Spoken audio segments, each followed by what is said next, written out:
Eu tinha sido batizado há menos de um ano na Igreja Adventista do Sétimo Dia quando decidi prestar vestibular para a faculdade de Teologia. E falei com a minha esposa: amor, acabou o dinheiro.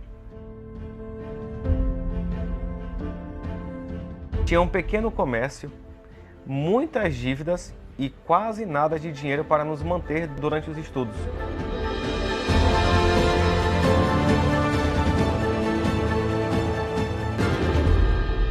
Provai e vede. Histórias de fé e fidelidade. Cara ou coroa?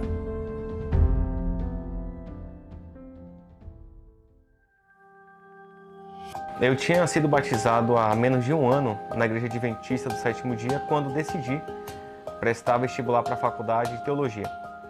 Quando a ideia surgiu, eu pensei, deve ser muito bom poder falar da verdade para as pessoas. Mas até lá, muita coisa tinha que ser resolvida.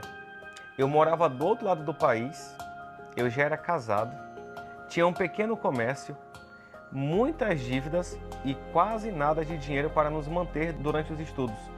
Se Deus realmente estivesse me chamando para mudar de vida, muita coisa teria que ser resolvida. E eu não conseguiria fazer tudo sozinho. Na verdade, Deus já estava preparando o caminho, mas eu não conseguia entender.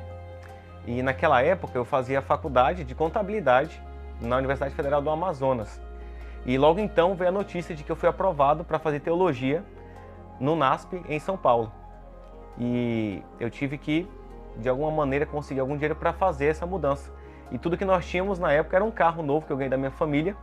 Então nós colocamos ele à venda e o valor desse carro dava para a gente se manter lá no NASP por um longo período de apenas 2 meses. E por incrível que pareça, no segundo mês que estávamos no NASP, a loja foi vendida. As dívidas foram pagas e Deus proveu os meios para que a gente conseguisse se manter por mais 2 anos. Mas isso não significa que a gente tinha dinheiro sobrando, até porque nós tínhamos um bebê de 1 ano e 2 meses e 2 faculdades para pagar. Então nosso dinheiro era contado na ponta do lápis. A última semana do mês era a mais complicada. A gente tinha exatos R$600 mensais para as nossas despesas com alimentação.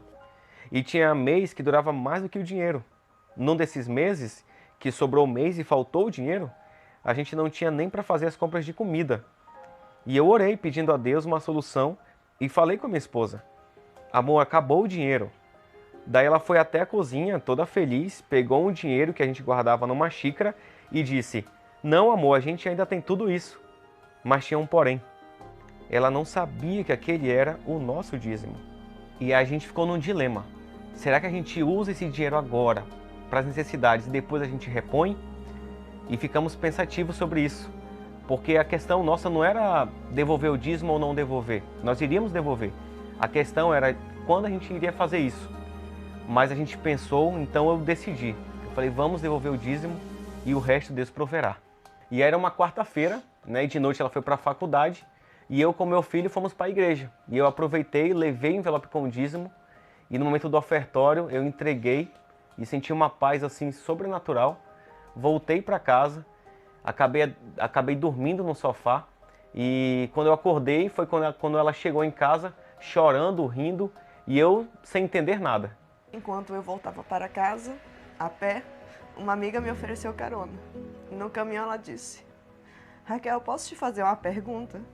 Eu percebi que ela estava um pouco constrangida, mas eu não sabia bem o motivo. Eu respondi que sim, e com muito jeito e delicadeza ela começou a explicar que recebia um cartão de alimentação que ela não usava.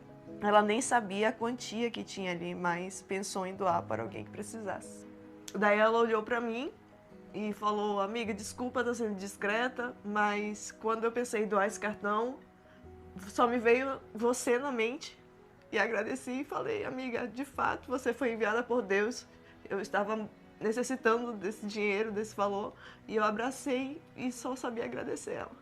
Durante o nosso ministério, já vivemos outras provações, outros períodos de dúvidas e incertezas, mas em cada uma delas, Deus se mostrou preciso e fiel para prover a melhor solução no tempo certo e do jeito certo.